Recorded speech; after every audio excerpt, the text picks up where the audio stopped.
दिल्ली में कोविड के नए वेरिएंट का पहला मरीज मिल गया है। नए कोविड वेरिएंट JN1 का पहला केस सामने आया है। मुल्क में नए वेरिएंट के अब तक 109 केस हो गए हैं। गुजरात में सबसे ज्यादा 36 केस है। और अब खबर ये दिल्ली से आ रही है, जब दिल्ली में टेस्ट की जो तादाद है वो बढ़ा दी गई, स्पीड बढ़ा दी गई है। इसी दौरान एक नया मरीज मिला है नए वेरिएंट का।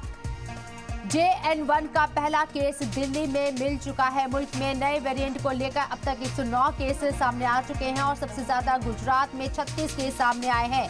नए वेरिएंट JN1 को लेकर वजारत सेहत के जरिए एडवाइजरी भी जारी की गई है। तमाम रियासतों को अलर्ट रहने की भी यहां हिदायत दी गई है। साथ ही साथ हेल्थ इंफ्रास्ट्रक्चर को लेकर बुनियादी जो सुविधाएं हैं, सहूलियात हैं, वो मुकम्मल हो अस्पतालों के अंदर, ये भी हिदायत दी गई है। दिल्ली में टेस्ट की रफ्तार को बढ़ाया गया है। डेली 250 से 400 लोगों के कोविड टेस्ट किए जा रहे हैं। और इस बीच जो खबर सामने आई है वो यहाँ थोड़ी परेशान करने वाली जरूर है, लेकिन घबराना नहीं, सतर्क रहना है, अलर्ट रहना है। बार बार यही बात कही जा रही है। दिल्ली में JN1 का पहला कोविड पॉजिटिव मरीज मिला है और इसको लेकर तमाम जगहों पर और भी ज्यादा यहाँ एहतियात अब बरती जा रही है।